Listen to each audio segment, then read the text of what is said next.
A Prefeitura de Paços do Lumiar, através da Secretaria Municipal de Desenvolvimento Social e Secretaria Municipal de Educação, alerta contra o trabalho infantil no município.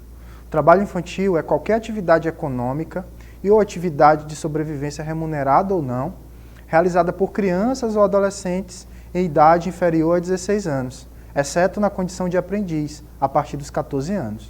O trabalho infantil expõe crianças e adolescentes a riscos, subtrai a possibilidade do seu pleno desenvolvimento, acesso à educação e direito à saúde. É preciso proteger as crianças e adolescentes contra o abandono, a crueldade, a exploração e o abuso sexual, mental ou físico. Se você presenciar algum tipo de violência contra criança e adolescente, denuncie. Disque 100 ou procure o conselho tutelar mais próximo da sua casa. Neste sentido, pedimos que não comprem de crianças, não contratem crianças e não aceite a exploração do trabalho infantil. Agora, mais do que nunca, proteja crianças e adolescentes do trabalho infantil. Seja nosso parceiro nesta causa.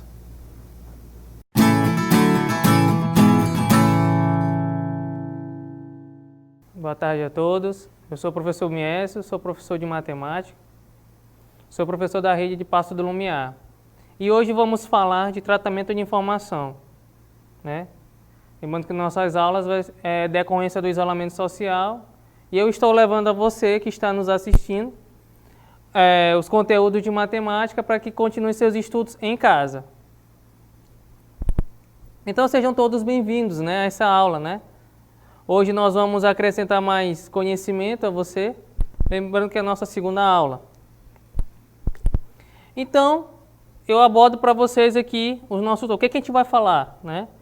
Nós temos o assunto de gráficos, nós vamos estudar sobre gráficos, nós vamos estudar sobre tipo de gráficos e nós vamos falar de construção de gráfico, né?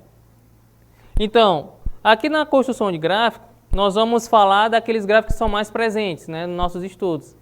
E você que estuda o ensino fundamental, vocês vão perceber que tem alguns gráficos que aparecem bem nos exercícios do livro. E é esse que nós vamos focar para que você tenha uma ideia, quando for estudar em casa, no seu livro, poder desenvolver as questões. Então vamos lá, né? Gráficos. O que é gráfico, né? Para que serve esse gráfico?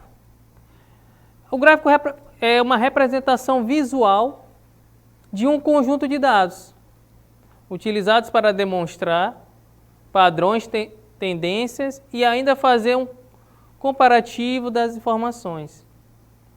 Apresentam a síntese de levantamento de dados de forma simples e dinâmica. Por que de forma simples e dinâmica?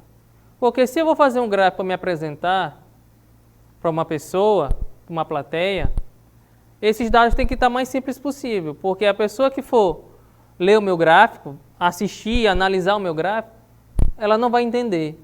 Então tem que ser o mais simples possível. Então não pode ser também qualquer gráfico, porque a partir do momento que eu coleto esses dados, eles são brutos. Então, aí depois eu tenho que fazer um levantamento para fazer um tratamento desses dados. Então, em seguida, depois desse tratamento, eu vou conseguir fazer o quê?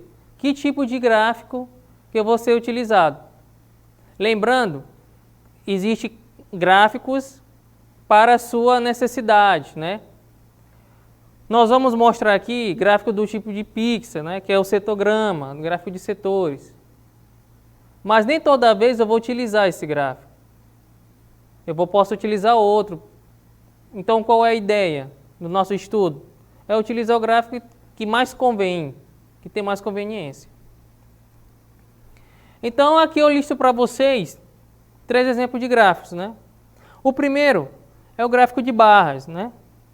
O gráfico de barras, ele tem essa... Eu mostrei aqui em forma de grid para ficar mais animado. Mas percebam só, ele está várias barras agrupadas e cada barrinha dessa, ela representa uma quantidade, né? Representa um número. E dependendo da quantidade da nossa pesquisa, ela pode subir ou descer. Mas isso quem vai demandar é o valor que determina cada barrinha dessa. tá bom? E o nosso próxima figura é o gráfico de setores. Vê que eu deixei bem animado, né, para deixar mais dinâmico. Mas cada cor do gráfico de setores, ele representa uma quantidade da pesquisa, né? Seja ela para mais ou para menos. E ela obedece uma porcentagem, certo? Imagine só que aqui fosse uma pizza, né?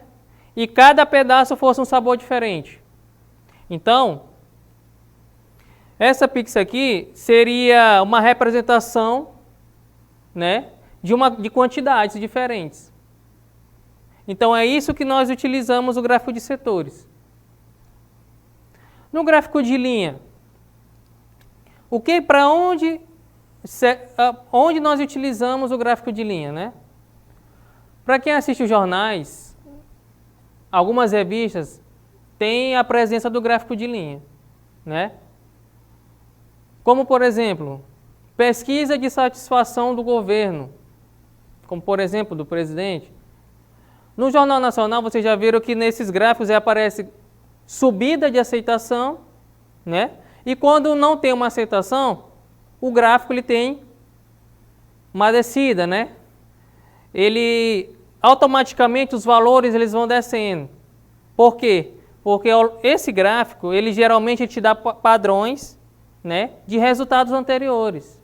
Às vezes uma pesquisa que é feita hoje, quando você fizer a mesma pesquisa no outro mês, em outra semana, os valores já não vão ser mais os mesmos.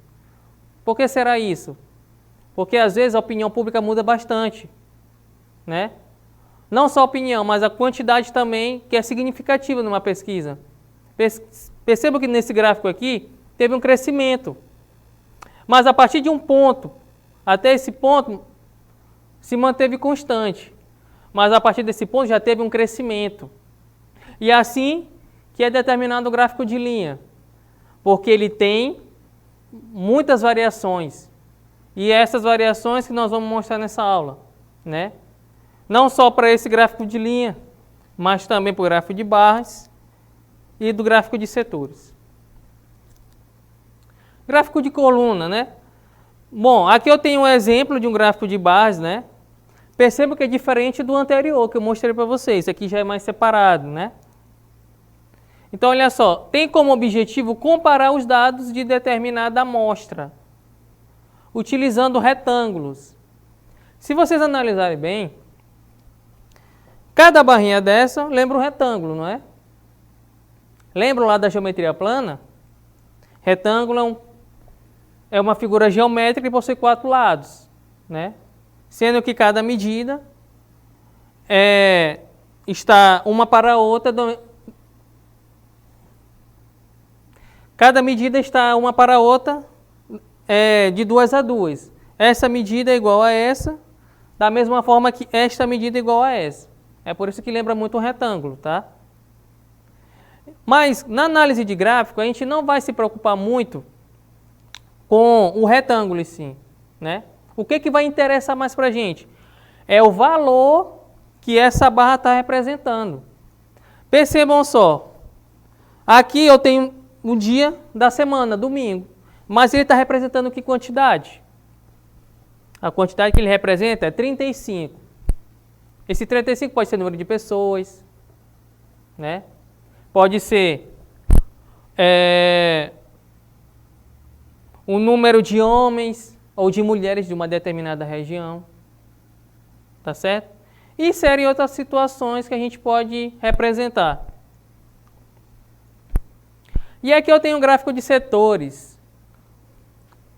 Gráfico de setores que eu posso chamar de setograma, né? Ou se você achar melhor, o gráfico de pixel, né? Como muitos chamam por aí. É utilizado para representar dados estatísticos com um círculo dividido em setores. A soma do valor dos setores é igual a 100%, né? Imagina só, eu faço uma pesquisa e dessa pesquisa eu separo os dados coletados, né? E cada dado que é diferente um do outro, né? Eu escolho uma cor diferente para representar. Mas por que não pode ser a mesma cor? Porque na minha pesquisa eu tenho dados diferentes. Então, para que esses dados diferentes não se misturem, para que haja uma boa compreensão, é importantíssimo que a gente escolha uma cor para cada um, né? Então, não é à toa que aqui está verde, aqui está vermelho, aqui está azul e aqui está laranja, né? Porque eu preciso ter essa separação dessas quantidades. E essas quantidades eu posso representar tanto por porcentagem, como vocês podem observar, está em porcentagem, como também eu posso representar pelas unidades reais, né, por números, né, são os números absolutos, que não se apresentam aqui, mas é possível eu colocar no meu gráfico esses números, né? E aqui a gente tem um exemplo de gráfico de linha, né?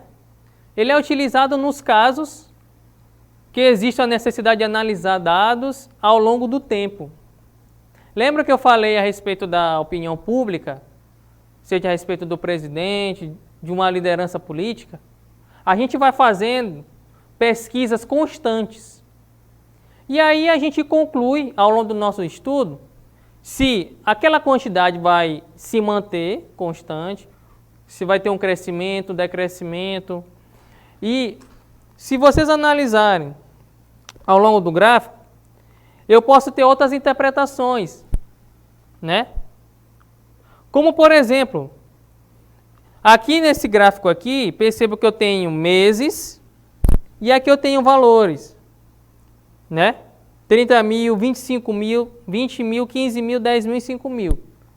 Mas esses valores eu posso comparar com o quê no dia a dia? Eu posso comparar com o valor de um automóvel, valor de carro popular. Aqui no mês de janeiro, ele se contava em 10 mil.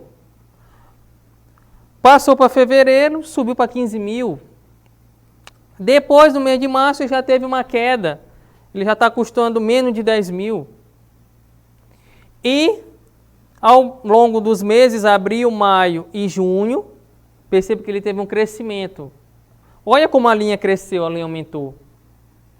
Já, mas a partir do mês de junho para julho, ele já teve um decrescimento. Então, é para isso que nós utilizamos o gráfico de linha.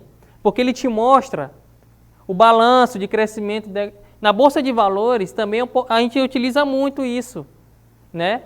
Você que acompanha o dólar, o aumento do dólar, né? Bolsa de Valores, trabalha muito com gráfico de linha. Né? Então é por isso que esse gráfico está muito presente nos jornais. É porque não tem como se falar de economia, de crescimento de uma indústria, sem utilizar um gráfico de linha. Porque ele já te dá toda a estrutura necessária para você fazer comparações. Né? Imaginem só, se eu pegar uma amostra de 1000 pessoas, né? Não tem como eu colocar isso num gráfico. Então, como eu posso representar uma grande quantidade? Um gráfico de linha. Ou até em outros gráficos também eu posso fazer isso. Então, de tudo que foi falado até agora, eu tenho uma situação, um problema para mostrar para vocês, né? Atualmente estamos vivenciando uma pandemia mundial causada por um vírus, denominado coronavírus. Diante dessa situação, a Secretaria de Estado do Maranhão divulga diariamente o quantitativo acumulado de pessoas que estão recuperadas após apresentarem sintomas do coronavírus no estado. Diante dessa situação, eu trago para vocês a seguinte tabela, né? Então, observe essa tabela aqui, ó, que apresenta o quantitativo acumulado de pessoas recuperadas dos sintomas do coronavírus no período de 16/4 a 20/4 de 2020, né? Então, eu tenho 16 de abril, 17 de abril, 18 de abril, 19 de abril e 20 de abril.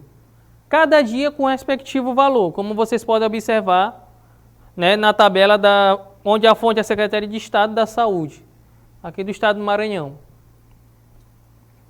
Agora, diante dessas informações, vamos construir o gráfico de barras, né?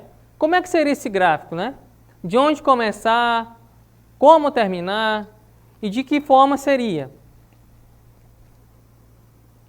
Então, né? Eu tenho a tabela, mas aí a dúvida é o seguinte, como vai ser a estrutura do gráfico, né? Será se é conveniente eu colocar as barras juntas? Será se é conveniente eu colocar as barras soltas, separadas? E aí? Fica essa pergunta. Mas aí nós vamos fazer aqui para ver que você que está nos assistindo, ver como é que se constrói um gráfico que não é difícil. Basta ter atenção para a gente entender melhor. Construção do gráfico. O gráfico de barras estrutura os dados em eixos conforme um exemplo. Então, nesse exemplo aqui, como vocês podem ver, eu tenho a venda de bicicletas em 2009, né? Esse eixo aqui, ó, estão observando na certa? É o eixo vertical. Esse eixo aqui é o eixo horizontal. Mas esse eixo vertical, nós chamamos também de eixo das ordenadas, certo? E o eixo horizontal, nós chamamos de eixo abscissa. Mas da onde eu vejo isso? Lá do estudo de plano cartesiano, onde eu tenho o eixo X, que é o eixo horizontal, e eu tenho o eixo Y, que é o eixo vertical. Então isso, a gente tem um entendimento do plano cartesiano. Tá certo? E que o gráfico em si, ele vai ficar em um dos quadrantes desse plano cartesiano, que geralmente nós representamos no primeiro quadrante. Tá certo? Percebo que nesse gráfico de venda de bicicletas, eu tenho as bases representando os meses, e eu tenho, ó, no eixo vertical, números 10, 20, 30, 40, 50, 60, 70, 80, 90 e 100. Mas o que ele quer passar isso para a gente, esse gráfico aqui, esse exemplo? Eu posso apresentar vendas de bicicletas durante o mês. Se você analisar aqui, no mês de janeiro, uma determinada empresa, uma determinada loja vendeu quase 50 bicicletas. Se você olhar aqui para fevereiro, né, eu vendi um pouco mais de 60 bicicletas. Mas no mês de março, ó, observe que já teve uma queda. Eu já não vendi quase 50. Eu já vendi quase 40. E cada mês teve aumento, teve uma diminuída nas vendas. E com isso, ó, ele tem esse comportamento. Isso aqui é só uma questão ilustrativa para a gente ter um entendimento de como é o gráfico. Então, olha só, construção desse gráfico, né? Como eu construí? Primeira coisa é o seguinte, gente. Nós vamos colocar aqui no eixo horizontal, tá? Os dias 16, 17, 18, 19 e 20, como vocês podem ver na tela. E no eixo aqui, vertical, nós vamos colocar alguns números, né? Começando aqui do 80 até o 150. Mas por que 80 e por que 150? Levando em consideração que o maior número da tabela é 142. Então, para fins de gráfico, eu tenho que colocar um número que seja maior que 142. Por isso que eu coloquei 150. Por que eu coloquei 80? Porque esse número aqui, ele tem que ser menor do que 96. Tá certo? Então, a quantidade de pessoas, a gente sempre tem que colocar um parâmetro. E percebam bem na tabela.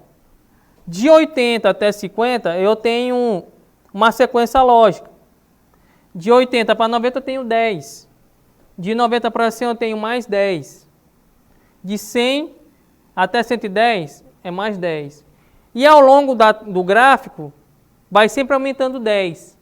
Então, olha só, eu tenho o quê? Um aumento sempre de 10 em 10. Tá certo? Então, marcando esse eixo aqui, horizontal, vertical.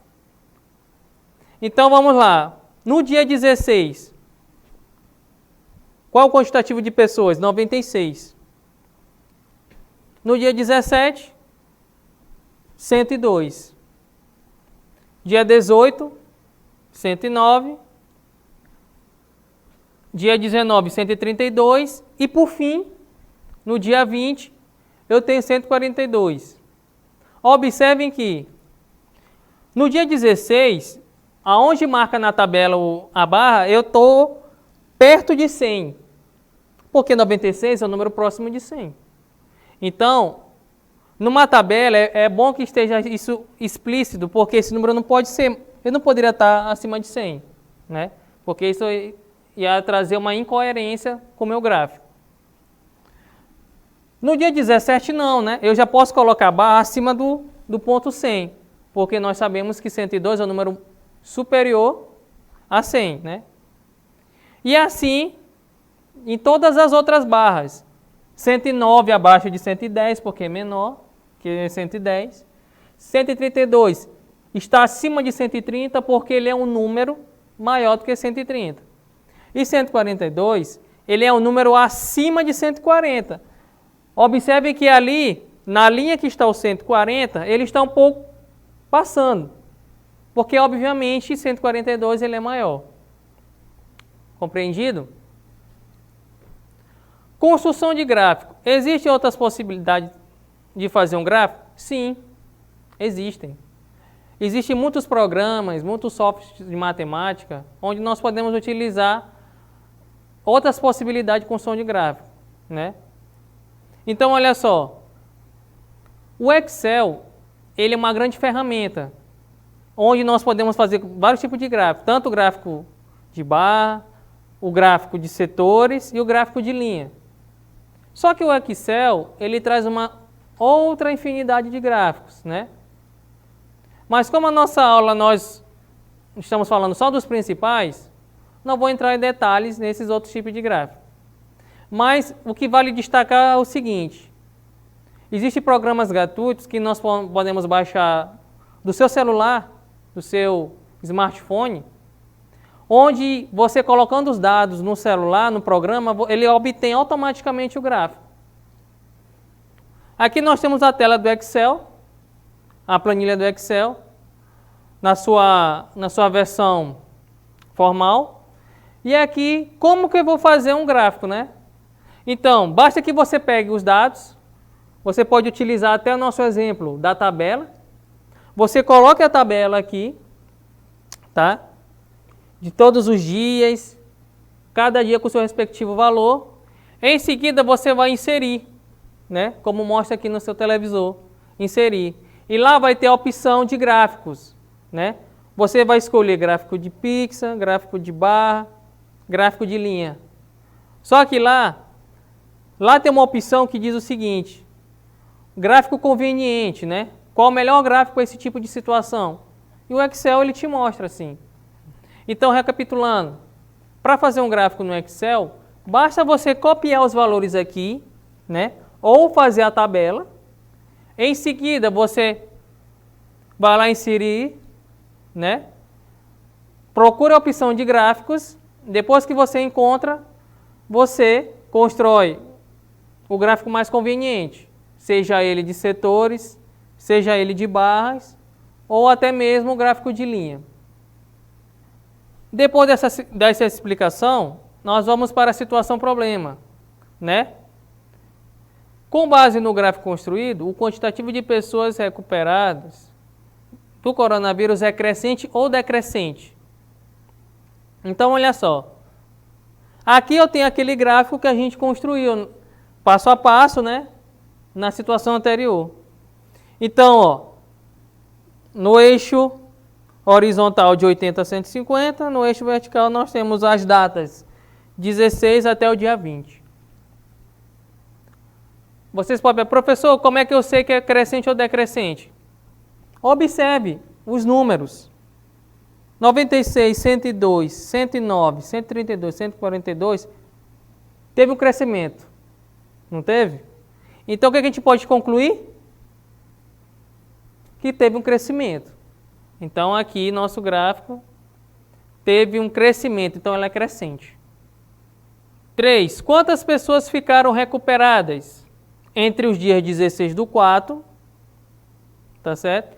E dia 20 do 4. Quantas pessoas ficaram recuperadas? Então, olha só, basta você pegar o quantitativo de pessoas de cada dia, né? E vamos fazer aqui a operação matemática. Ó, 96, representando o dia 16 do 4, e 142, representando o dia 20 do 4. Então, como eu quero saber quantas pessoas ficaram entre esses dias, basta fazer uma subtração. 142 menos 96, o maior valor menos o menor valor. E eu obtenho, como resultado, o número 46.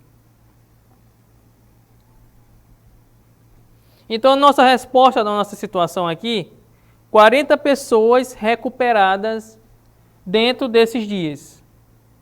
Tudo certo, gente? Quinto tópico, né? Qual a média de pessoas recuperadas nesse período? Então, olha só. Para a gente resolver, basta lembrar do que foi da aula passada. Cálculo de médias. Nós temos 5 valores, então nós vamos pegar 96, mais 102, mais 109, mais 132 e mais 142. E vamos dividir por quanto? Nós vamos dividir por 5. Ah, professor, por que 5? Porque a quantidade de números expostos pela questão é 5. Tá? Vale ressaltar que o número que está embaixo, que é o 5, ele representa a quantidade de números abordados na questão. Eu não poderia colocar 6, porque fugiria dos dados do meu gráfico. Então, é muito importante sempre prestar atenção pela quantidade de números que vocês estão dividindo, tá certo? Sempre tem que ser igual à quantidade de números que eu estou somando. Tudo bem, gente? Então, somando 96 mais 102, mais 109, mais 132 e mais 142, eu obtenho 581. E, por fim, dividido por 5, eu tenho a média 116,2. Mas vocês estão percebendo que esse número não é inteiro. Não é um número inteiro. É um número com vírgula, um número decimal, né? Então, o que acontece? Esse número, como ele pode vir com vírgula. Por quê? Porque existem algumas médias, por exemplo, médias de notas de alunos, média de alturas. Essas médias, elas dificilmente trazem um valor inteiro. Então, é muito comum você, quando extrair a média, você obter número com vírgula. Não se espante quando encontrar. Ao longo do cálculo, o número com vírgula não está errado. Apenas essa divisão aqui, ela não é uma divisão exata. Então, é normal aparecer uma vírgula. Compreendido? Dica para continuar seus estudos. Faça um levantamento do quantitativo de pessoas recuperadas do coronavírus no seu município nos últimos 5 dias. Construa uma tabela com os dados levantados e faça uma análise sobre o crescimento ou decrescimento do quantitativo de pessoas recuperadas. Em seguida, construa o gráfico de barras. Mas atentem por uma coisa. Como vocês vão fazer esse levantamento do município de vocês? Ah, mas professor, eu tenho que falar com todas as pessoas do meu município? Não, você não vai fazer isso. Você escolhe uma amostra, uma parte das pessoas da sua comunidade, do seu bairro, né?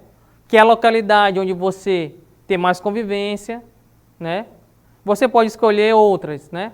Vai depender do critério de cada um. Então, você vai fazer esse levantamento, perguntando se teve para mais, se teve para menos, né? E o gráfico você já sabe, né? Vocês vão fazer uma tabela, como foi abordado nas outras questões, e em seguida vocês vão fazer ou um gráfico de pizza, um gráfico de setores, um gráfico de barras ou um gráfico de linhas. Mas, para essa questão, eu aconselho vocês a fazer um gráfico de barras, né? Porque ele já está mais propício para esse tipo de situação. Faça o levantamento da idade de 5 pessoas da sua família. Construa uma tabela com os dados levantados. Em seguida, construa um gráfico de barras. Aqui, eu já estou pedindo que vocês façam um gráfico de barras, né? E se a sua família tiver 10 pessoas, entreviste 5. Se você quiser entrevistar as 10, pode entrevistar. Mas, frisando que 5 pessoas é uma limitação que eu estou dando para vocês, para que não fique uma grande quantidade de números na hora de organizar na tabela. Então, é muito importante você fazer uma limitação. Lembra do comentário anterior sobre a pesquisa na cidade? Não preciso fazer a pesquisa em todo o município. Basta escolher uma amostra, uma quantidade de pessoas que você tem mais facilidade de coletar os dados e depois organizar na tabela para poder construir o gráfico, né? Que é justamente depois dos dados organizados, depois que você organizou, fez um tratamento, para enfim construir o gráfico de barras. Tudo bem? E por fim eu concluo a minha fala aqui, né? Façam a atividade, façam os exercícios e um abraço, fique com Deus e até breve.